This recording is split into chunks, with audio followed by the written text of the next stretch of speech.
우리가 삶을 살아갈 때에 누구도 슬픔을 위해서 살아가진 않습니다.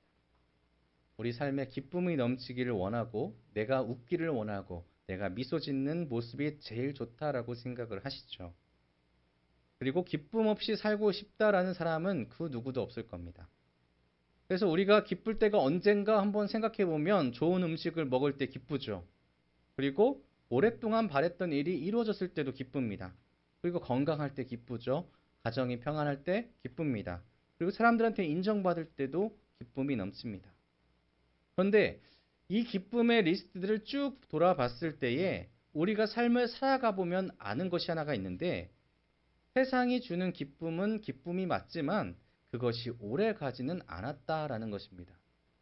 그래서 여행의 기쁨, 제가 최근에 휴가를 갔다 왔잖아요. 그 여행의 기쁨도 아주 잠시였습니다.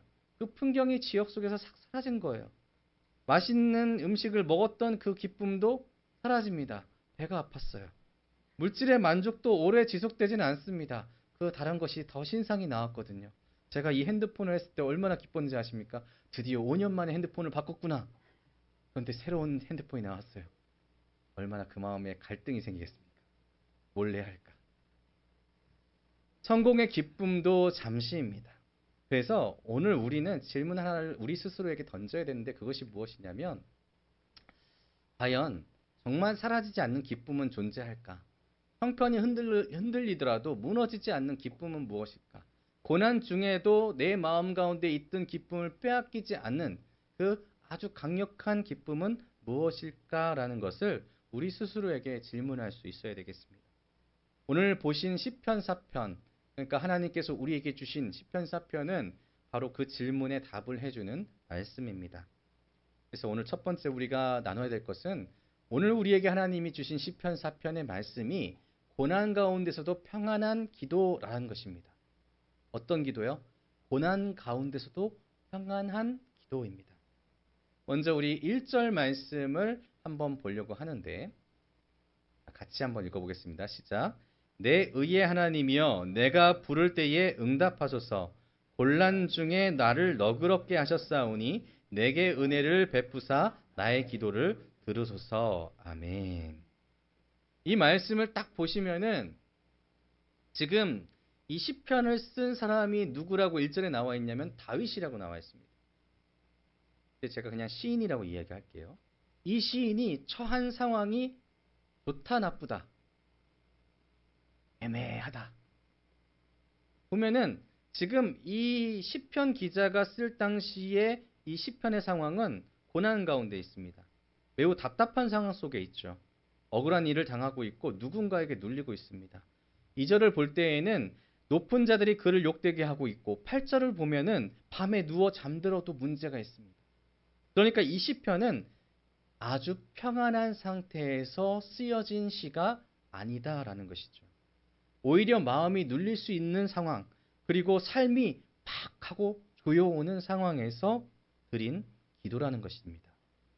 보통 시편의 배경들을 잘 살펴보시면은 하나님께 영광 돌리고 기쁨의 찬양이 있고 또 놀라울 만큼 밝은 그런 내용이 있는 그 시편이라도 그 배경을 찬찬히 잘 살펴보시면은 원수에게 쫓깁니다. 배신을 당했습니다. 죽을 위험 직전입니다.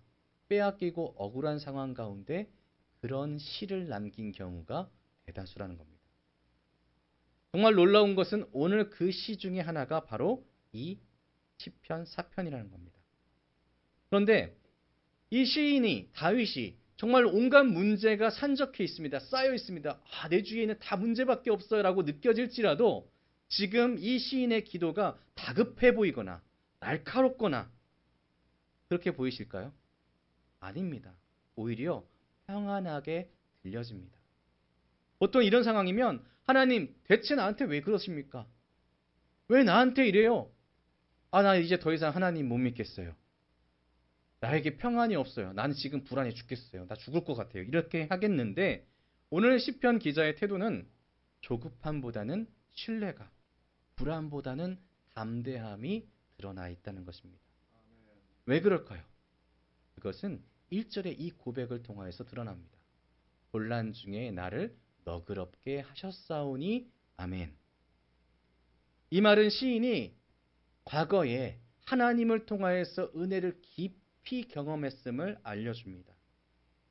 이 시인이 지금 이 찬양을 할 때에 내가 지금 처한 고난만 바라보는 것이 아니라, 지금의 문제만 보고 기도하는 것이 아니라, 이전에도 나를 건져주신 하나님을 바라보면서 이 시를 내가 주님께 올립니다. 이 태도가 곤란 중에 나를 너그럽게 하셨사오니 여기 있다는 겁니다.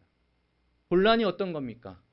사방이 꽉 막히고 내가 답답해서 미쳐버릴 수 있는 상황이 곤란입니다.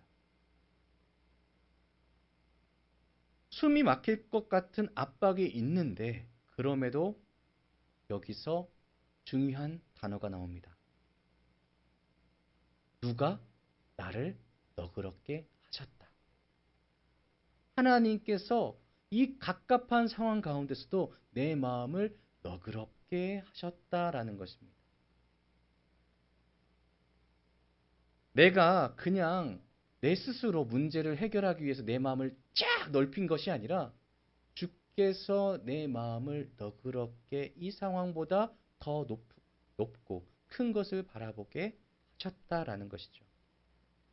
하나님이 하셨다라는 고백입니다. 사랑하는 성도 여러분, 사람이 정말 무너지지 않으려면 과거의 은혜를 기억하는 것이 필요합니다. 그래서 우리는 이것이 필요하죠. 전에 나를 건지셨던 하나님을 기억해야 됩니다. 전에 내 눈물을 들으시고 닦아주셨던 하나님을 기억해야 됩니다. 내 답답한 자리에서 길을 내주셨던 하나님을 기억해야 됩니다. 오늘 우리의 기도가 막막해져 가고 그리고 약해져 가는 이유는 바로 하나님이 안 계셔서 그런 것이 아니라 하나님의 은혜를, 하나님이 계신 것을, 하나님이 내 삶에 함께 하셨음을 우리가 잊어버렸기 때문입니다. 시편 기자는 기억하고 있습니다. 주님, 전에 나를 건져주셨죠. 그렇기 때문에 오늘도 주님께 기도할 수 있습니다. 주님의 능력이 어떤 줄을 나는 알고 있어요. 그러니 나는 주 하나님을 믿으면서 오늘도 주님께 기쁨으로, 감격으로, 너그러움으로 기도합니다.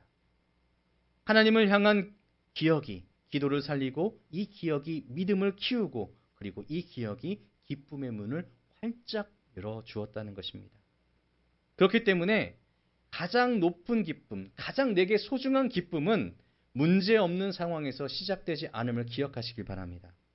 곤란 중에도 하나님께서 우리를 너그럽게 하셨을 때에 하나님께 우리는 부르짖을 수 있는 은혜와 그리고 과거의 은혜를 기억하며 오늘도 신뢰할 수 있는, 하나님을 신뢰할 수 있는 복을 받게 되실 줄로 믿으시길 바랍니다.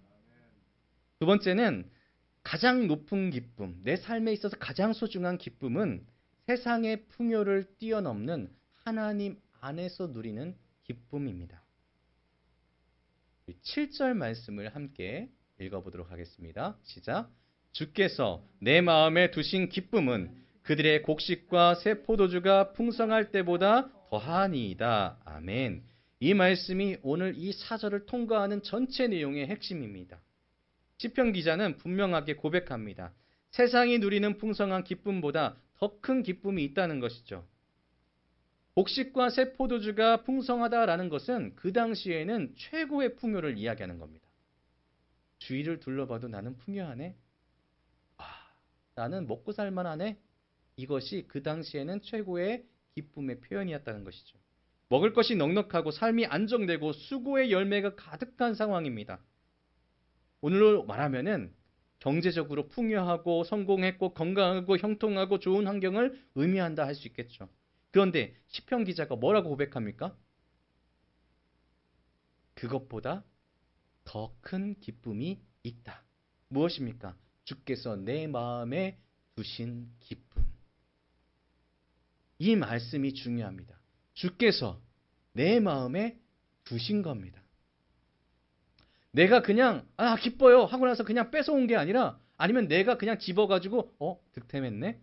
좋은 거네? 하고 내 마음에 둔 것이 아니라 주께서 내 마음에 두신 것입니다. 그래서 내가 쟁취한 기쁨도 환경이 보장한 기쁨도 사람의 칭찬이 준 기쁨도 아니고 내 손에 쥔 기쁨도 아니고 하나님께서 내 마음에 직접 넣어주신 기쁨이 세상 어떤 풍요보다 더 소중하고 좋습니다. 라고 오늘 시편의 기자인 다윗은 고백하고 있다는 것이죠. 우리 여기 계신 모든 성도님들 한번 여쭤보겠습니다. 무엇이냐면 두 글자입니다. 답은. 세상이 주는 기쁨은 대부분 무엇에서 올까요? 가수 이름과 같습니다. 갑자기 조용해지셨죠? 답을 빨리 말씀드릴게요. 소유. 세상에서 주는 기쁨의 대부분은 무언가를 갖는 데서 이루어집니다. 무언가를 가지면 기쁘고요. 원하는 결과를 내 손에 쥐면 기쁘고요. 인정받으면 기쁩니다. 그런데 이런 기쁨은 언제든지 흔들릴 수 있다는 사실을 우리가 모르고 있을까요? 알고 있습니다. 세상에서 주는 기쁨인 이 소유의 기쁨은 마치 내 손에 모래를 한가득 쥔 것과 같습니다. 그런데 우리 해변가에서 모래를 꾹 이렇게 쥐어보신 적 있으시죠? 물에 젖은 거 말고요. 건조한 거. 그러면은 손에 힘을 아무리 준다고 하더라도 모래가 살며시 빠져나갑니다. 그리고 언제까지 제가 이 손을 쥘 수 있을까요? 아니죠. 제가 이렇게 손을 쥐고 있으면은 다른 무언가를 만질 수가 없습니다. 사랑하는 사람의 볼도 만질 수도 없고, 사랑하는 사람의 손도 잡을 수가 없습니다. 그렇기 때문에 힘이 풀릴 때가 있다는 것이죠. 그러면 당연히 소유된 그 모래와 같은 기쁨은 사라지게 되어 있습니다. 가진 것 잃으면 기쁨 무너지고요. 사람의 평가가 바뀌면 마음도 무너지고요. 환경이 변하면 감정에 따라서 흔들립니다. 이것이 세상이 말하는 소유의 기쁨이라는 겁니다. 여기 계신 분들 중에 혹시 주식하시는 분들이 있으면 마음으로 손을 한번 들어보시고, 주식이 갑자기 급격하게 올랐을 때의 사람들의 표정 한번 보셨습니까? 야, 제 주위에 있는 한 명이 우리 닉스 친구를 가지고 계셨는데 표정이 되게 밝은 거예요. 근데 중간에 한 번 더 들어갔대요. 아주 높은 자리에서. 절대 떨어질 거 아니라고. 근데 최근 상황 보면은 그 친구의 얼굴이 찡그러져 있습니다. 분명 이익은 이익인데 제일 높을 때보다 떨어지니까 표정이 안 좋은 거예요. 벌었다는 생각이 안 든답니다. 이것이 소유의 기쁨이라는 겁니다. 항상 상대적이고 항상 비교하고 항상 내게 조금이라도 빠져나가면은 슬퍼지는 거예요. 그러나 우리는 이것을 알고 있죠. 하나님이 주시는 기쁨은 그것과 다르다는 겁니다. 그 기쁨은 소유에서 오는 것이 아니라 하나님 본인에게서부터 우리에게 옵니다. 그래서 영원하신 하나님, 절대적인 하나님을 우리가 믿고 있죠. 그 영원과 절대성이 우리에게 다가오는 겁니다. 영원한 기쁨과 영원한 행복이. 상황을 뛰어넘고 환경을 넘어서고 형편이 어떠하든지 하나님이 주시는 기쁨은 사라지지 않습니다. 그렇기 때문에 우리는 이것을 기억해야 됩니다. 하나님과 함께할 때에 우리의 기쁨은 영원하다. 그리고 그 하나님은 영원하신 분이다. 우리가 존재하는 한 하나님께서는 계신다라는 겁니다. 한 아이가 밤에 천둥이 치고 번개가 치는 날 무서워서 잠을 못 잤답니다. 따로 자는데. 그래서 너무나 무서워서 결국에는 일어나 부모님 방으로 갔답니다. 그리고 나는 깨워서 이렇게 얘기했어요. 너무 무서워요. 저 혼자는 못 자겠어요. 근데 부모가 이렇게 아이를 꼭 안아주면서 이렇게 이야기했답니다. 아빠가 여기 있잖아. 뭐가 무서워. 아빠가 이 집 안에 있고 무슨 일이 있을 때는 불이 나게 달려갈 거야. 진짜 무서울 때는 내가 너의 방에 가서 같이 자줄 거야. 걱정하지 말고 용기를 내서 다시 한번 자보렴. 그 말을 듣고 아이는 다시 그 방으로 갑니다. 어땠을까요? 평안하게 잤다는 겁니다. 천둥은 비록 그치지 않았지만, 소리는 무서웠지만, 비바람도 여전했지만 평안하게 잠들 수 있었던 이유는 폭풍이 멈춰서가 아니라 내게 아버지가 계심을, 내게 어머니가 계심을 깨달았기 때문입니다. 우리도 마찬가지죠. 인생의 폭풍이 당장 멈추지 않을 때가 있습니다. 문제가 그대로 남을 때도 정말 많습니다. 기도해도 환경이 금방 바뀌지 않을 때도 있습니다. 그런데도 우리 마음에 기쁨과 평안이 들어오는 이유는 문제가 끝났기 때문이 아니라 하나님께서 함께 하심을 기억했기 때문입니다. 하나님이 함께 하시기 때문이죠. 시편 기자는 바로 그 기쁨을 경험한 사람이고, 시편 기자는 그것을 지식으로만 아는 사람이 아니고 여전히 기억하고 있는 사람입니다. 고난의 자리에서 하나님을 만났고 답답한 현실 속에서 하나님을 의지했고 그 과정 속에서 하나님의 기쁨을 맛본 사람이기에 그는 이렇게 이야기한 겁니다. 곡식과 새 포도주의 풍성함보다 주께서 내 마음에 두신 기쁨이 더욱 큽니다. 정말로 높은 신앙의 고백이죠. 이 고백이 지금 이 자리에 계신 한 분 한 분의 입술에서 마음에서 터져 나오기를 주님의 이름으로 축복합니다. 우리의 기쁨이 아직도 소유에 걸려 있을까요? 하나님께 걸려 있을까요? 한번 곰곰이 생각해 보셨으면 좋겠습니다. 이 질문은 매우 중요합니다. 왜냐하면 이 질문의 답에 따라서 내가 믿는 것의 진짜가 밝혀지기 때문입니다. 내 신앙의 중심이 어디에 있는지가 드러나기 때문이죠. 과연 세상에서 이야기하는 소유의 기쁨이 내 삶의 중심인지, 아니면 하나님께서 주시는 진짜 기쁨이 내 삶의 중심인지 한번 기억해 보시고 고민해 보십시오. 그래서 이렇게 하나님께서 주신 기쁨을 얻은 사람의 삶의 태도가 어떤지, 그 태도는 결국 평안함과 담대함으로 나타납니다. 우리 마지막으로 8절 말씀을 함께 담대함으로 읽어보도록 하겠습니다. 시작. 내가 평안히 눕고 자기도 하리니 나를 안전히 살게 하시는 이는 오직 여호와이시니이다. 아멘. 정말 놀랍고 놀라운 고백입니다. 계속 강조하지만 어떠한 상황도 지금 다윗의 눈앞에 그냥 다 해결된 상황이 아닙니다. 여전히 고난과 곤란 가운데 있습니다. 그런데 이 사람은 이야기하죠. 내가 평안히 눕고 자기도 하리니. 어떻게 이런 고백이 가능합니까? 그 이유는 분명합니다. 아주 간절합니다. 단순합니다. 나를 안전하게 살게 하시는 이가 누구라고요? 오직 여호와이십니다. 시편 기자의 안전은, 다윗의 안전은 상황에 달려있지 않았고요. 사람에게 달려있지 않았고요. 자기 능력에 달려있지 않았습니다. 오직 누구에게? 하나님께 달려있었습니다. 그래서 그는 평안할 수 있습니다. 그는 평안히 눕고 잘 수 있었습니다. 지금 문제는 해결되지 않지만 하나님께서 나와 함께 하시니 나는 평안히 잘 수 있다. 이것이 그의 고백입니다. 우리가 기쁨에 대해서 분명히 알아야 되는 것이 있는데, 참된 기쁨은 단순하게 왔다가 가는 감정이 아닙니다. 참된 기쁨은 내 영혼 깊은데 하나님께서 두신 감정입니다. 세상이 다 흔들려도 내 중심이 무너지지 않도록 지켜주는 기쁨입니다. 하나님이 나를 붙들고 계신다는 그 확신 때문에 염려가 나를 삼키지 못합니다. 그래서 나는 오늘도 평안하고 오늘도 담대하게 세상 가운데 나는 주를 의지하며 나아가겠습니다. 할 수 있다는 겁니다. 그래서 시편 기자가 2절부터 5절에 대적하는 자들에게 권면을 하죠. 오히려 권면합니다. 뭐라고요? 헛된 일을 좋아하고 거짓을 구할 건가? 떨며 범죄하지 말아라. 의의 제사를 드리고 여호와를 의지하라. 단순한 충고가 아닙니다. 하나님이 주시는 기쁨을 얻은 자만이 할 수 있는 말입니다. 하나님 내 편이시죠? 저는 믿습니다. 우리 성도님들 한번 고백해 볼까요? 하나님은 내 편이시다. 하나님은 내 편이시다. 그는 말합니다. 헛된 거 붙잡지 말라는 겁니다. 진짜 영원하시고 절대적인 하나님을 붙잡아라. 거짓된 길 가지 마라. 하나님께서 예비하신 그 길을, 참된 길을 가라. 분노에 사로잡혀 되짓지 말아라. 오히려 주 안에서 평안을 누려라. 얘기하는 것이죠. 그래서 참된 기쁨의 열매는 이것입니다. 사람을 더 거룩하게 만들고 더 담대하게 만들고 더 평안하게 만들어 준다는 것입니다.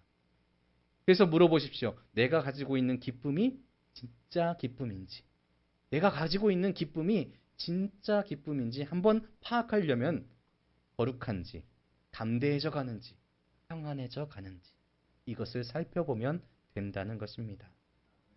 그러므로 이 믿음의 선조인 다윗의 시편을 듣고 계신 우리 성도 여러분, 가장 높은 기쁨, 하나님이 주신 기쁨으로 살아가시기를 주님의 이름으로 축복합니다. 우리가 이 기쁨에 대해서 계속해서 이야기하고 있는데 이 기쁨은 과연 무엇일까요? 사실 영원히 변하지 않는 기쁨에 대해서 여러 가지로 생각해봐도 잘 모르겠습니다. 근데 그것이 이 성경에 전체적으로 봤을 때 두 글자로 다시 한번 요약이 됩니다. 그것은 무엇이냐? 복음. 주님께서 여러분을 구원하셨다는 것입니다. 여러분, 이 사실을 우리가 확실하게 믿으면 내가 지금 겪고 있는 이 세상에서의 고난 그리고 힘듦 그 모든 것 위에 내게 주신 놀라운 기쁨이 예비되어 있고 그 기쁨이, 그 행복이, 그 구원의 역사가 어떤 것과도 비교하지 못할 만큼 가장 크다는 것을 알 수 있다는 것입니다. 우리의 믿음의 선조들 잘 생각해 보시면 과거에 정말로 그 6.25 때 기억하시겠죠? 물론 태어나시지 않으셨기 때문에 기억을 못하겠지만 역사적으로 들어오신 것들이 있을 겁니다. 뭐 교회 안에 믿을래 말래 믿는다고 고백하거나 그러면 죽고 예수의 사진 위에 침을 뱉으면 살고 얼마나 많은 이들이 내 신앙과 내 고백을 위하여서 믿음을 위하여서 죽어가셨습니까? 근데 그분들이 어떠한 마음을 가졌기에 과연 그 순교를 담담하게 담대하게 받아들였을까요? 그것은 내 삶의 어떤 것보다 주님 주신 구원이 값지다라고 생각했을 때였을 것입니다. 우리 지금 살아가는 시대는 너무나 풍요합니다. 너무나 많은 것들이 있습니다. 가질 수 있는 것들이 수만 가지고 그것을 통해서 얻을 수 있는 도파민, 순간적인 기쁨은 정말로 자극적이고 매력적입니다. 하지만 그것은 언젠가는 사라집니다. 우리는 절대적이고 가장 가치 있는 복음의 가치를 받은 복음의 기쁨을 받은 사람들이십니다. 복음이 무엇입니까? 복된 소식, 기쁜 소식입니다. 우리는 정말로 기뻐할 만한 소식을 우리 마음 가운데 하나님으로부터 받은 사람들 아니겠습니까? 사랑하는 성도 여러분, 하나님이 우리 성도님들 그 마음 중심에, 영혼의 중심에 그 기쁜 복음의 예수 그리스도의 십자가 사건을 예수 그리스도께서 다시 오신다는 것을 예수님께서 우리를 구원하신다는 그 놀라운 기쁨을 주셨습니다. 믿으십니까? 그렇다면 그 믿음을 중심으로 삶을 살아내십시오. 그랬을 때에 우리는 아까 그 기쁨을 가진 자가 어떻게 된다고 말씀드렸습니까? 거룩해집니다. 행복해집니다. 그리고 담대해집니다. 그리고 평안해집니다. 우리 모두가 그렇게 점점 변했으면 좋겠습니다. 그러므로 이제 예수 그리스도 안에 있는 사람 우리는 말할 수 있습니다. 하나님은 내 하나님이십니다. 하나님은 내 편이십니다. 하나님은 나를 버리지 않으십니다. 하나님은 나를 의롭다 하시는 분이십니다. 한번 같이 읽어보실까요? 시작. 하나님은 내 하나님이십니다. 하나님은 내 편이십니다. 하나님은 나를 버리지 않으십니다. 하나님은 나를 의롭다 하시는 분이십니다. 아멘. 오늘 저와 여러분이 이 기쁨을 누렸으면 좋겠습니다.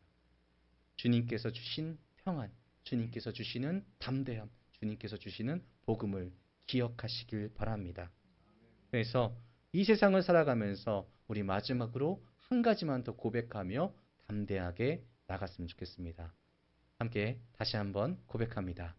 주께서 내 마음에 두신 기쁨은 그들의 곡식과 새 포도주가 풍성할 때보다 더하나이다. 아멘. 이 고백이 우리의 평생의 고백이 되기를 주님의 이름으로 다시 한번 축복합니다. 기도하겠습니다.